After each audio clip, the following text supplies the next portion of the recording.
Welcome to the Marketing Share podcast. I'm Alec, and I'm here with my co-host, Barb. Hey, Alec, how's it going? Really well. Great to be back in studio, especially today, because I'm pretty excited about our guest. I'm always excited about all our guests. I say that, honestly. But this one I've had my eye on for a while, and so I'm super excited that we've got her. You're right. We know Liza Adams from our CMO group, but Liza has really kind of trailblazed her way into a whole new space, which is all about leadership in AI and how your organization can embrace AI, how you can really utilize it much more than a tactical team member, but as a strategic partner in business. Mm-hmm. And, Lisa's got such a great background. She comes from, tech, SaaS, Silicon Valley background and so forth. And then now she's a part of Growth Path Partners, who is focusing on this new emerging field. And she's really a luminary in this area, isn't she? Yeah. I mean, and that's, I think, the thing that's kind of so cool for us that we can get her on our show to share her expertise. She's really well known. I mean, I think she was last year voted one of the top 50 CMOs to watch or something like that. So super excited to go talk to her. And let's go get some of that goodness from Liza. Cool. Let's go. All right.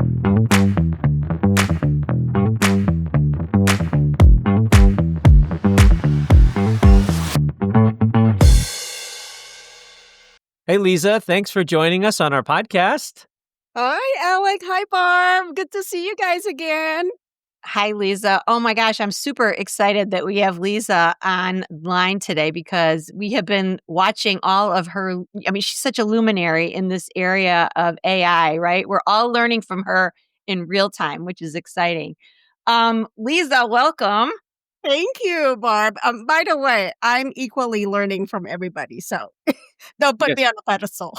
Right? I mean, we're going to talk about grace later on, but we're all giving each other grace as we're all trying to figure this all out for sure, aren't we? Yeah. So we always kick off by just telling us, just give us a snapshot of your background and how you got into this important work. Yeah. Not by design at all. And in fact, AI is not even my passion. So, which is super interesting. And, I'm here in Boulder, Colorado. I've been here for over 25 years, but half of my career was spent in Silicon Valley. So, Barb, Alec, I was married to an airplane. I never moved to Silicon Valley. I was out on Mondays, back on Thursdays. So I knew SFO, SJC, and the Denver airport really well. But yeah, I worked for big tech, Juniper Networks, now part of HP, and, Brocade, now part of Broadcom. And I was also in telco world for a long time. WorldCom now, or is Verizon. Yeah. Okay. And then I went into SaaS. I was in Smartsheet. So literally, guys, I have gone through every single inflection point that you can imagine. It's like internet, cloud, mobile, social, SaaS, and then now AI. No, AI. Exactly. You've hit every single high point. You're like a trailblazer. Right. I have the battle scars, Alec. Yeah, that's an equally accurate way to put it. Yes. Yeah. But it's been just such an amazing career. My last corporate role, I was CMO of a company here in Colorado. And honestly, it was very different from big tech, much, much smaller and exceptional product market fit. Had a culture that felt like home. And I thought, I have 5 more years and I'm out, right? I'm going to ride off into the sunset. Yep. Well, it wasn't meant to be. We were acquired about, year and a half into my tenure there.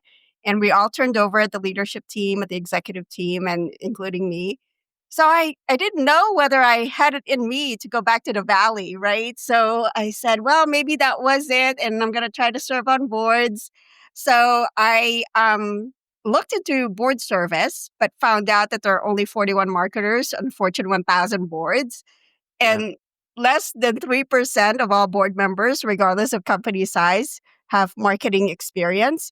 Yeah. So I was doubly distraught, right? So, and I dug pretty deeply on why it is we're not on boards. Many reasons, but one of the biggest reasons is that we are deemed as tacticians rather than strategists. So Mhm. people see our events, our ads, our email campaigns, social posts, those kinds of things, and they don't see the work that we do to deeply understand customers, product Mhm. market fit, segmentation, targeting, and positioning. Alec, I know you were in the product marketing world, right? Like Mhm. we get those things wrong. You can have the best campaigns out there, and it's going to be a waste of resources. It will never land. So I'm deeply passionate about elevating the strategic value of marketing and go-to-market teams. I'm passionate about using business as a force for good and ensuring that we have diverse voices at every table. AI just happens to be an amplifier. So I use AI and I lean on AI to amplify my passions. So it's a means to Mm. an end.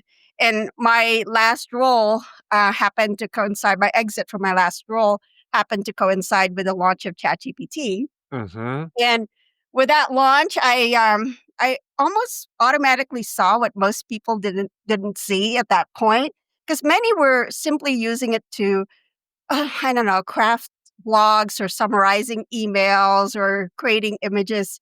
When I saw it as a thought partner and I saw it as an analyst and a researcher that can actually give us new insights to inform decision making, for automation, for personalization. So I'm like, oh my gosh, this is the gift to marketers that we need, that will flip the script. So I leaned in on that. And, people ask me if I'll ever go back to corporate. I'm not sure. Yeah, I'll never say never, but I am now truly following my passion. I am advising marketing teams, go to market teams on how to adopt AI responsibly and how to build human plus AI organizations with AI teammates. And I'm just truly enjoying the journey. So, That's amazing, and that's wonderful. What a great story. And I love the path that, it shows that in sometimes, a lot of times, right, it's you don't really know how you're gonna journey, but you just follow kind of where things lead you, and then you realize that, you can create a path out of it. So I think that's wonderful. I love that. thank you. Thank Um, you. Well, Alec, literally all the doors closed on me, right? Like, well, yeah, yeah, so and sometimes out of necessity, that's just what you do, right? Yeah, yeah. there was one door and I walked in Anyway, and never looked back. but Let's add another thing for your resume, which is uncovering new opportunities, right? I mean, yeah, that's what you clearly are an expert at. So, yeah. Thank you. All right, so I wanna ask you, because I think you were starting to maybe hint at this a little bit. I've heard you say that when you're using AI, right, you need to really think about how to use it to help you think, not just how to learn how to make it prompt properly, but to think more strategically. So, can you describe for our listeners, what does that like? I get what you mean by that, but then I also want you to explain what you mean by that. Yeah, I think the best way to explain it is to use an example. Okay, yeah. um, you know, AI is being used by many to create content, right? And we want our content to be so highly relevant and directly answer customers' questions. Especially in the world of AI search, if somebody types something, we want to show up, right? And we want Hmm. to show up in the right way. But if everybody's using AI, how do we stand out? How do we make our content so different and so relevant and provocative and truly insightful, right? Hmm. We can't make AI be insightful unless we are, Hmm. right? Like AI is a mirror and I always describe it like a really smart brand new employee that walks into the door that has been trained on 85% of the internet, but it has no context around our goals or personas or buyers' journeys, the pains and agony of our customers, all our competitive environment. It has no context, right? Hmm. It also doesn't know how to flip scripts. It doesn't know how to be provocative, all sorts of things. So that element of it is very human. It comes from us. So we might have really good prompting frameworks, and there are a lot of them out there, right? OpenAI has it, Microsoft, Google, everybody has a prompting framework. I tend to use the prompting framework called GRACE, which is like a derivative of Christopher Penn's RACE, which Hmm. stands for, G for goal, R for role, A for action, C for context, and then E for examples, right? So if you give AI those kinds of, if that's part of the prompt, then you have a better shot at getting a better response because it has context, it has examples, it knows what good Mm-hmm. looks like, right? All sorts Mm-hmm. of things. But even when you follow that framework or any other framework that's out there, because there are a lot of good ones, Mm-hmm. but you don't push it to be strategic or to think differently. And let me give you an example of what I mean by think differently. When I ask AI for help in creating content, I give it an example of something provocative, right?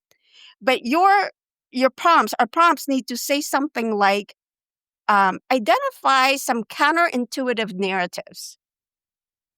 Like normally AI wouldn't do that, right? Don't give me some, Mm-hmm. topics around travel management or project management. But if you force it to say, give me some counter narratives, or say something like, give me some assumed or hypotheses that are out in the market that are generally accepted, but are not supported by data, right? Or tell me something truly provocative in one industry that we should begin thinking about in this industry.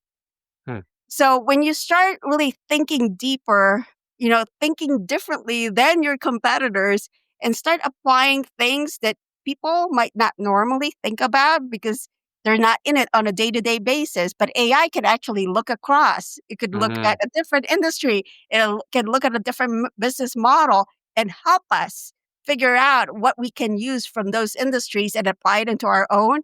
We could actually rise in our content because we're being provocative, we're being truly insightful, and we're sharing something new, right? So it goes way beyond grace. It has to do with, how do we use AI with our way of framing things to get a better response? I'm so glad you talked to that because I'm a very direct communicator. And at the beginning, I was asking very direct questions, and it was coming back with the most boring stuff that ever came out, right? And of course, I took Nicole's class like we all did, right? And I wrote down all this, this war and peace of prompts, right, on a spreadsheet. And then I would try to find it to go back to my prompt. And I'm trying to find the one prompt out of this huge spreadsheet. And I'm like, there's got to be a better way. So it's really in creating more narrative around framing it on the front end to get it to come out with something more creative and maybe, as you say, provocative than I would have asked for. And I actually don't have a prompt library. I don't have anymore. I never did. Really? I never have taken a good prompt and put it in a spreadsheet and reused it again. Largely because the value that I find from AI is in the conversation, and every conversation is different, right? And Yeah. I do see why people would want to say, hey, can I see your prompt? Because it is inspiration for what somebody else did. But I'm not a big advocate for copy and pasting somebody else's prompt. Because when we copy and paste somebody else's prompt, then it becomes a little bit of a crutch. It almost is like, when there's a math problem, we just memorize the answer versus truly understanding the formula. It might work one time when you're taking the test, but the next test, when they just slightly change the situation, then you're now having trouble because you don't understand the underlying formula, right? So what I guide people to do is, take inspiration from someone else, but have the conversation, because in that conversation, you will achieve some successes, you will have good results, and that's great, but you will also fail. And I have a lot of failures, but when I fail, I learn. So in that process, I learn the potential of AI, but when I fail, I learn its limitations, right? And then I learn how to guide AI as a result. So anyway, it's kind of like life. If you don't go through it, you'll never really learn.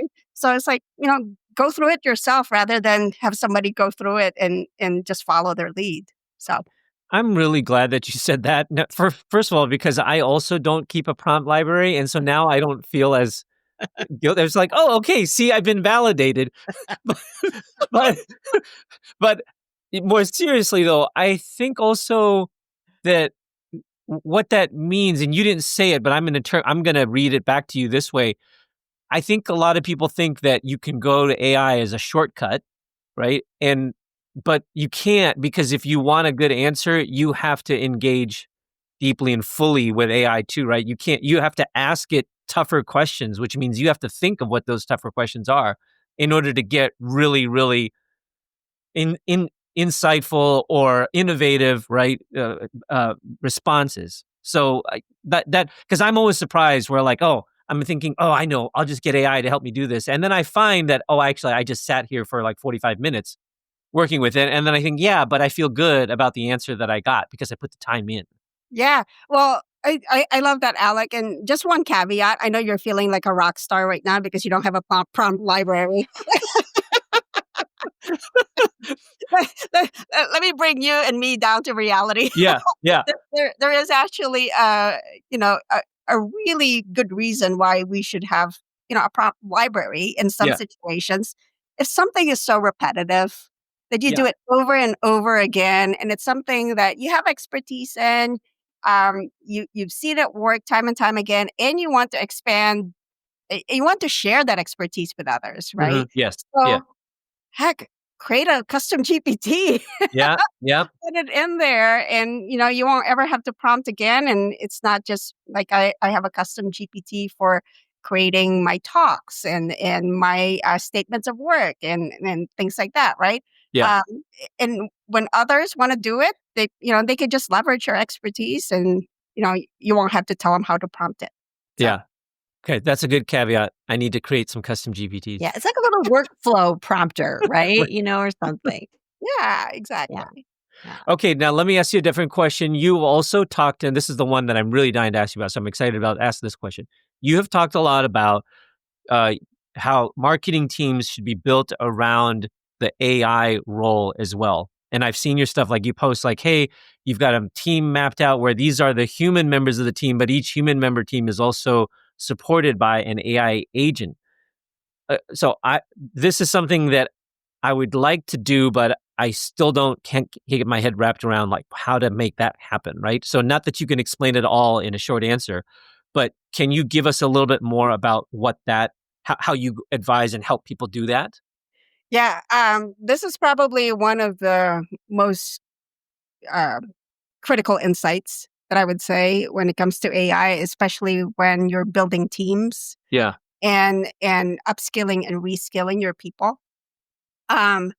So for the most part, we all started out looking at AI like a tool, and many still do, right? Mm-hmm. It's kind of like a calculator or a question and answer machine. I've heard some people call it a vending machine. You put Mm-hmm. some things in, and some things come out, right? So, and it's truly a shift in mindset and behavior to think about AI not as that, but as a Mm-hmm. teammate that has a job to do, a task to do, that Mm-hmm. they actually have, that they're part of the workflow, that you're assigning something to them. And they may actually work not just with one person, but with other people. And they may actually work with other AIs. Mm-hmm. So, that it's actually the progression of, first thing people do is they use AI as a tool, then they guide AI as teammates, then they orchestrate AI systems, meaning that Mm-hmm. they get these AIs to work together. And that's now another, evolution of AI teams, of hybrid AI and human teams. Mm-hmm. When I think about AI teammates, these could be, specialized AI tools like in the MarTech stack. It could be custom GPTs, AIs built to do a specific task. And the equivalent of a custom GPT in Google is Gemini Gems, or in Anthropic, it's Claude Projects. There's even, Glean. Glean has Glean apps, and then Microsoft has Copilot GPTs. So any of those that you can, basically train and build a custom AI to do specific tasks kind of belongs in that AI teammate. Mm-hmm. And essentially, these AI teammates are built and trained by the human beings, by the actual users, right? So you can imagine a product marketer building a battle card creator. Mm-hmm. Because we do so much in product marketing around competitive analysis, features, functions, and strengths, weaknesses. And we always have to put it in the same format, in the same kind of like offense, defense. And when we change our competitive, when something happens in a competitive landscape, then we have to change again the battle card, right? So, I've seen product marketers basically take all that messaging, all of that competitive analysis, and created a battle card builder that, in essence, puts it in the right format, puts it in the right framework, and it becomes it's up to date. It's easy for them to share it with the sales team. As an example, they also have a pitch deck creator. So every time you do a product launch, right, you got a brand new pitch deck. So you've got your product guide, you've got your frequently asked questions, you've got your testimonials, you've got all these pieces of documents. Put that into a GPT, train what a good pitch deck looks like. It will leverage all that information and will spit out a good pitch deck. That's a draft. It doesn't mean that what comes out of it is always perfect, but it's always easier to edit than to start from scratch, right? What AI does for us is it eliminates this, blank screen or blank sheet of paper syndrome where we're staring at it going, oh my God, how do I start this thing? AI at least has something for us to start with, and then we can just make it better on our own or with AI. Campaigns, they might have a performance analyzer. A content marketing team might have a content drafter. There might also be on the website a landing page optimizer. You put a screenshot of the website and you ask it to begin optimize for conversion and give you recommendations for A/B tests. So it's amazing what you could do with these AI teammates, and that's just using it, one by one. You can actually chain this. What I mean by chaining GPTs is you might start with a content creator GPT that creates an article. Then you call using @mentions into ChatGPT. You call your webinar GPT to create a webinar out of it. Then you call @mention your social post GPT to create a social post. And @mention your email GPT to create the email GPT. They are now all part of the same conversation. They have the same context. They know the persona. They know the goal of the entire campaign, and they're actually working together versus working with each one in isolation. So that's just another level of using AI as a teammate. It's now using AI, orchestrating AI teammates as a group. I love that. I'm already thinking about how I can bolster my team with these GPTs for sure. But so compare and contrast that to, I think you've spoken about AI tech stack, like a Justice League, right? Which is, your superheroes that are functioning in one of these particular areas. Is the GPTs similar, or I think your tech stack, you have like little preferences that I think you've actually articulated before. How should marketing leaders decide which heroes they need? Is it just, I need content done, I need my regular battle card done? Yeah, it's actually a more strategic question than tactical. Barb, we have to think about it pretty deeply before we could just say, okay, here's what I need.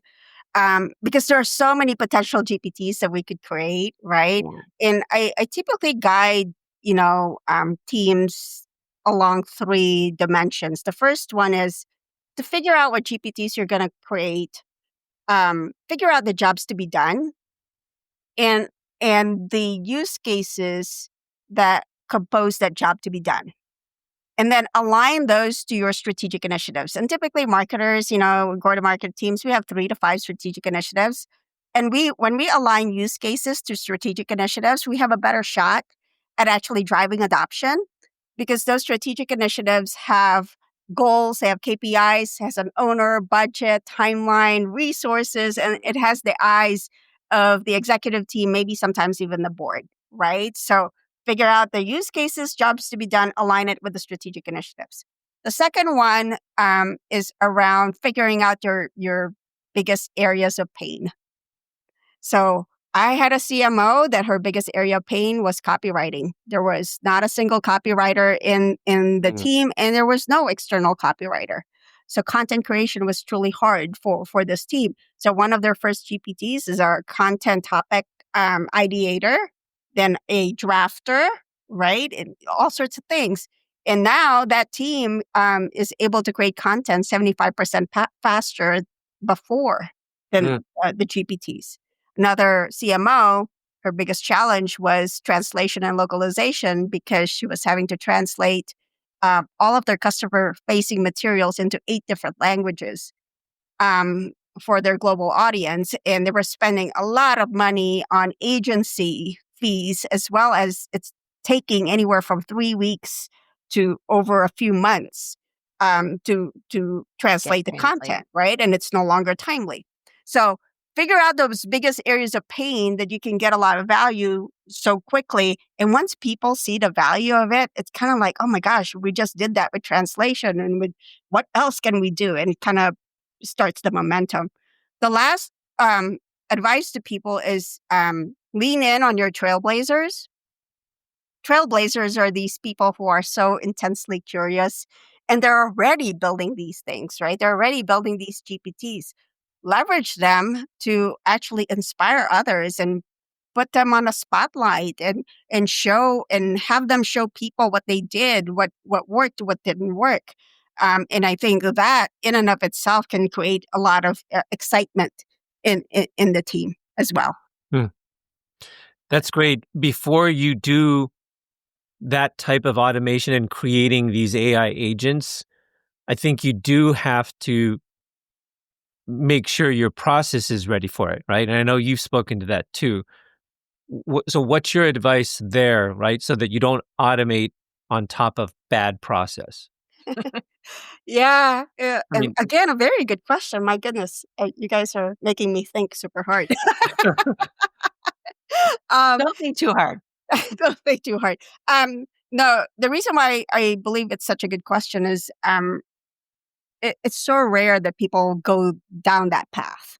You know, it's more, hey, let us experiment, right? And we don't think about the underlying infrastructure or data that we're feeding it. You know, do we have the right data to feed this thing? Because garbage in, garbage out.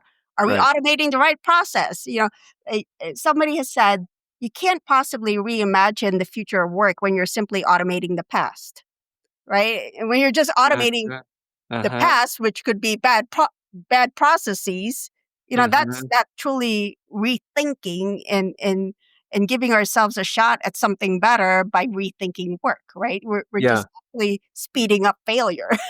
If you want to think about it that way. So, you know, I think there's a whole notion around data. What kinds of data can we feed AI that we're comfortable with? And that goes into like, you know, the security, the governance and the compliance. There's a whole right around that. But the good news for marketing is we don't actually have a lot of data that has confidential information. Like we're doing competitive analysis. It's all out there. Okay. You know, do deep research with ChatGPT, Gemini or Claude and say, hey, you know, help me do competitive analysis and rate my competitors on a scale of 1 to 5 on the top 10 criteria most relevant to enterprises. Give me your rationale for your ratings and give me the situations where one might be better than the other. There's nothing confidential there, right? Now, to the process front, this is a more nuanced scenario because when we think about, let me first back up. Alec, you've said agents a couple of times now. And I rarely say agents because the term agents has kind of been bastardized, you know? Like anything is an agent now. I'm like, I don't even know what it means, right? So like, is automation an agent? Is custom GPT an agent? But the way I keep track of it in my head, and I don't know what the right definition is, but I need something to get it straight in my head.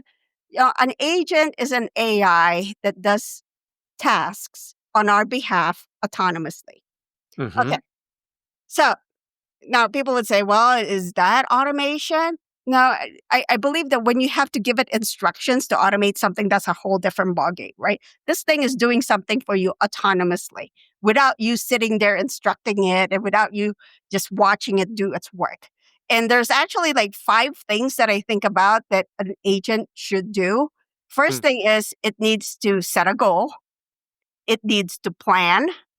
It needs to execute. analyze, and then learn on its own.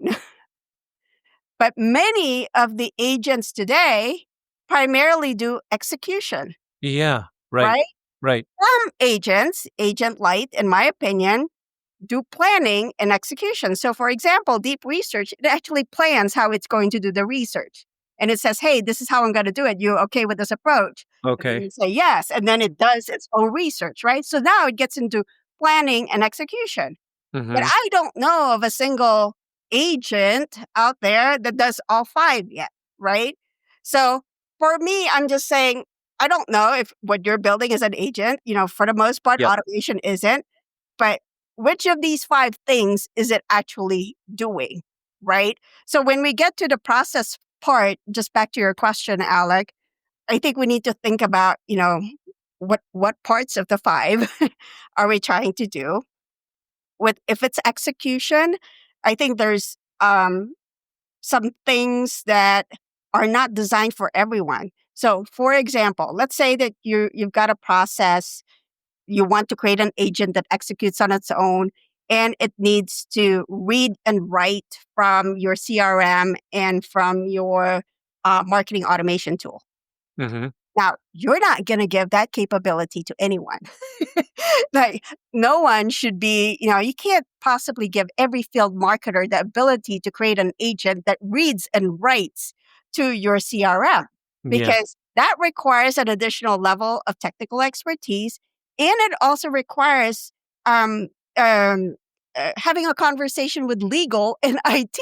We don't want just Mm-hmm. everybody writing to our Salesforce or HubSpot, right? Mm-hmm. So Mm-hmm. I think in those cases, the processes, especially when there's a need to read and write to third-party platforms, needs to reside in a special group within marketing or go-to-market. It could be rev ops, it could be marketing ops, it could be a special group, a team that has that capability to be a little bit more technical, and we give them access to these tools, and they work with legal and IT to ensure that they can make this happen and it's compliant and we've got Mm-hmm. governance in place. Once that in place, then they can roll it out to the rest of the marketing organization, if that makes sense. Yeah, it does. I think the example is very helpful because I think what you described, I didn't even really think about where you were going there, but I like that you ended up there to illustrate that. In that scenario, yeah, you definitely want to make sure you have the process down because if you automate in a bad way there, you could screw up your CRM, right? Like Absolutely. you could set yourself back like weeks or months worth of repair work. Yeah. I think where I was coming from when I asked the question was probably just even like much more simpler Simpler. because I find myself here's where I was. Here's kind of like my more lower level type of thinking, right? I'm always struggling between um you just got to get out there and experiment, right? So just start using it, right? Start doing it. But I also worry that, yeah, but like, I don't even know if my process is right? I don't even know if I've got a good process in place. And so there's the struggle that I have. It's like, well, do I jump in anyways because I learned by doing, or do I need to slow down and take the time to think through this and figure out my process so I know how to overlay AI in the best way? There's probably no right answer, but just the fact that you have to think about that is probably what you need to Alec, do. couldn't you use ChatGPT as a thought partner for that, Yeah. right? Yeah, Like probably could. Yep. here's my process today, expand and optimize that Yeah. for X goal, right? Well, yeah, I was going to go there, Barb, and just to kind of go deeper into your example, Yeah. rather than saying, here's my process, make it better, say something like, here are my goals, here's my current process. What other ways can you think of that, from a process perspective, can achieve these goals? Mm-hmm. And then it might give you two or three, ideas. And then you Mm-hmm. could say, for these two or three ideas, including the one that I gave you, give me the pros and cons of each one, Mm-hmm. and tell me which one is most ideal and your rationale for that. It's like, go deeper into what it's trying to tell us, right? And Yeah. because it allows us to check its work. And Mm-hmm. then you're going to go, well, actually, your assumption's not right. I'm going to go with this other thing, right? Like, just go one or two more thinking levels deeper And then I think we can get to a much better response. Okay. Yeah. Love it.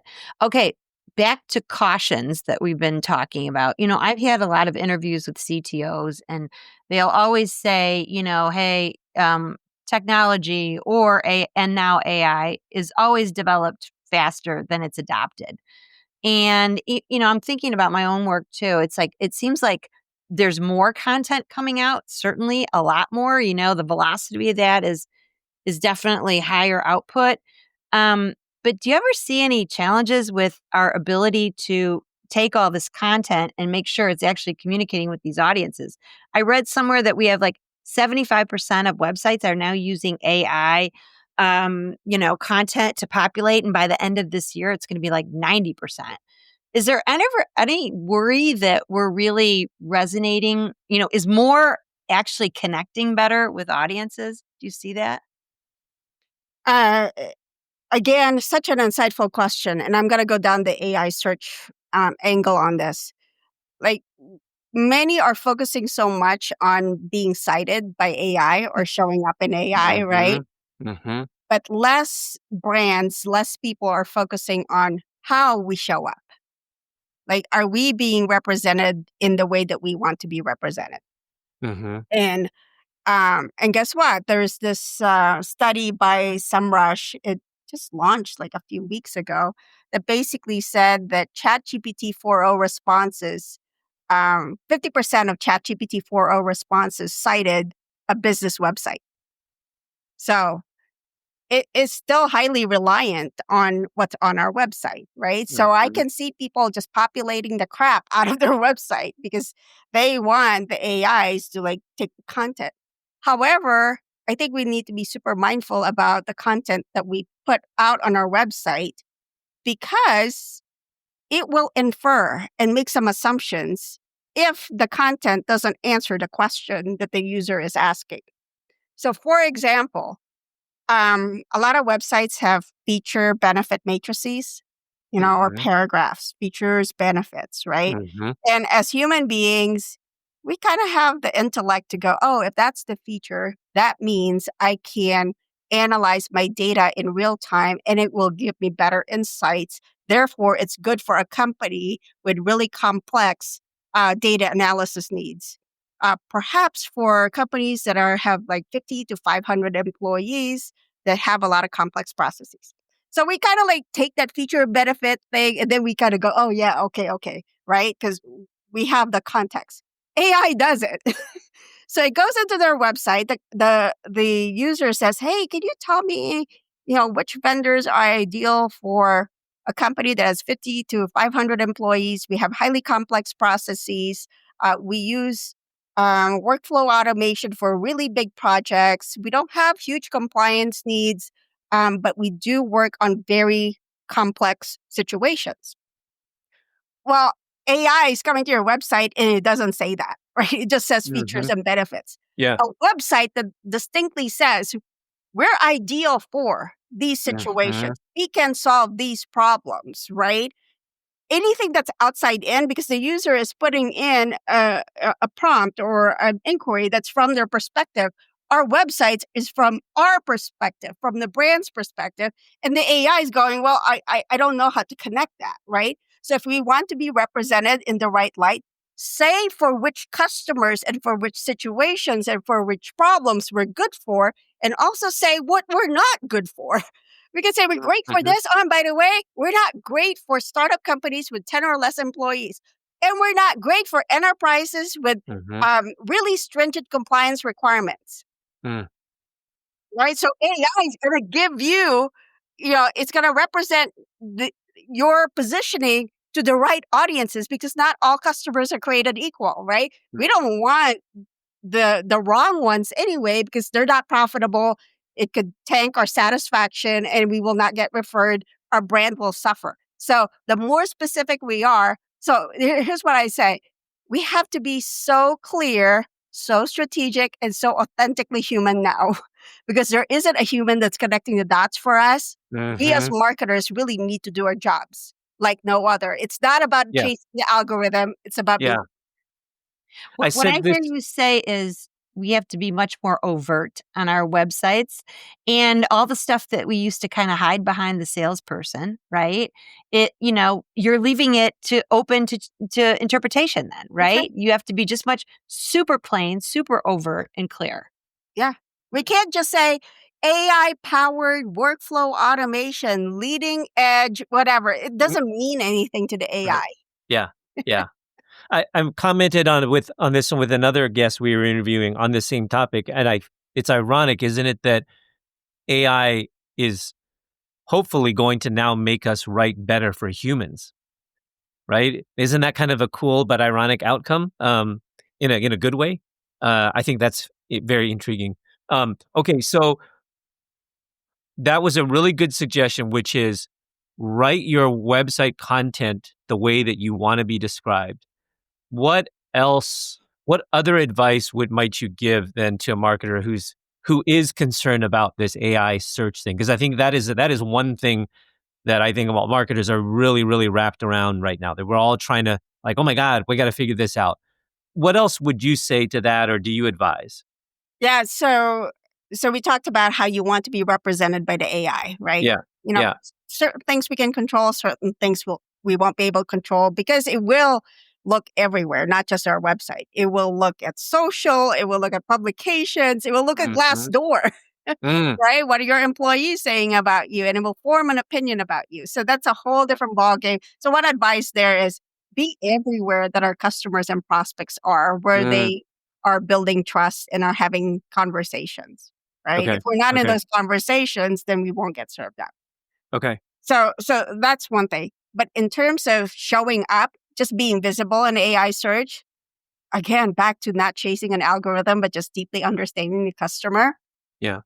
We have to anticipate what those questions will be at the top, middle, and bottom of the funnel. If they're just doing initial research awareness, right? What are those questions in their natural language? What are their questions at the middle of the funnel when they're beginning to evaluate different platforms? And then what are their questions when they're beginning to make decisions, right? Decision-making criteria.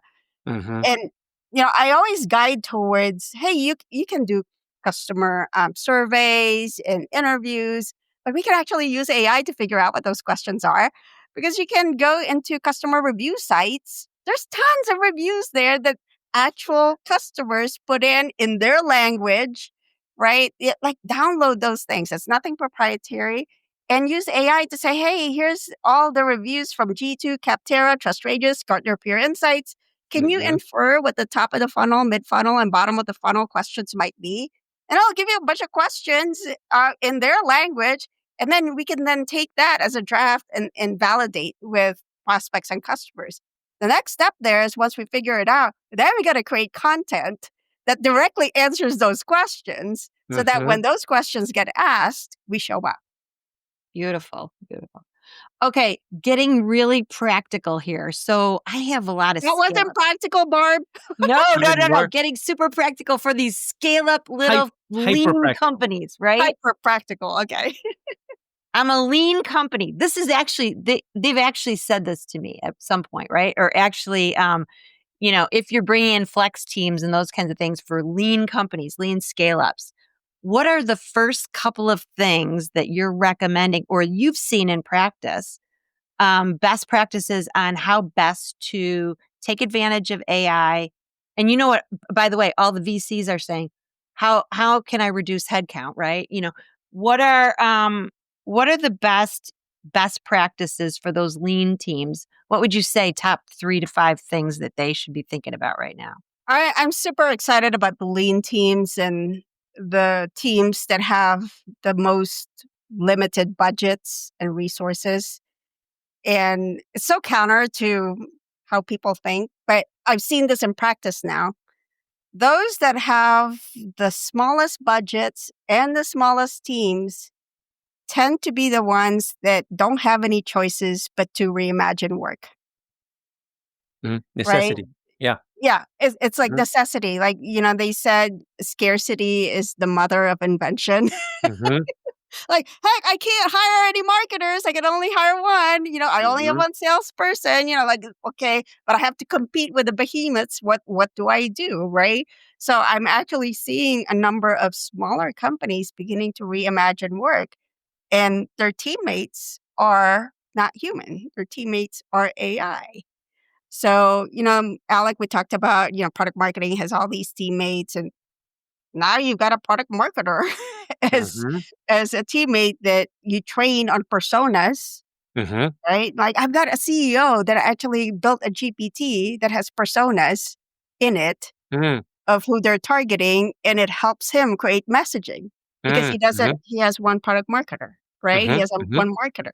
That kind of thing. And same thing in the go-to-market motion. You can't just think about the silos.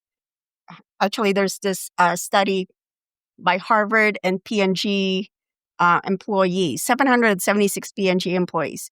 They gave them AI, and basically with the use of AI, they began not just thinking about their specific roles, they actually thought about the entire workflow. They did not care about the silos between sales, marketing, and CS, right? Because AI doesn't care. The data is shared across. The insights are shared across. And the good news is our customers don't care. They don't care who does it, right? Yeah. So for a lean team, they lean in on AI because they don't have to have these silos, right? They can actually work on a workflow. I wrote about org charts to work charts. I don't know if you guys saw that newsletter. But, the newsletter basically talks about, stages that we go through, where today we've got a very hierarchical organization with silos, right? And our KPIs are by function and so on. And our teams have specific roles by department. In the future, there's stages, but in the future, it's going to go to work charts, where it's no longer hierarchical. It's no longer by function. It's actually by outcomes. So I've got an acquisition workflow. What are we going to do, right? And you're going to have a set of resources, and those resources are a combination of AI and human teammates that kind of come together depending on the workflow, and then they dissipate when the workflow's done. They come back into the pool, right? So you have like an acquisition workflow, you have a retention workflow, or something like that. And it's a lot more fluid, and everybody kind of has the same mission, the same goal, and it's at a higher altitude than marketing, sales, and CS. Wow, you're blowing up the cross-functional silo with AI, right? We need to, right? Yeah. And the lean teams that you talked about, Barb, are in a much better position to do this because they don't have a lot of those layers, a lot of those silos to break down, and the culture to break down. Plus, like I said, scarcity is the mother of invention. So it forced them to go that way. Good. Liza, this has been a fantastic conversation. I think if I was a listener, I would definitely want to reach out and find out how to learn more from you. And I know you do a newsletter. I know you're on LinkedIn. Is that the best way for people to get in touch with you? How else should they reach out? And follow? So LinkedIn, make sure it's Liza, Liza Adams, and subscribe to the newsletter because I share a lot of these things, very practical things, also strategy, right? And then you can find me on my website as well, which is growthpath.net. Perfect. Well, thank you so much for joining us. And by the way, if you are a marketing team and you need training, right? I know you offer that. I would highly recommend looking into that because I know, as you can tell from the content that you've shared, you've got a lot of experience and expertise to bring to this. So it would be highly worth it, I would say. Thank Barb, you so much, Alec and Barb, for having me. Thanks, Liza, for making time for us today. Oh my gosh, great content. Yep. Have a great day. You too.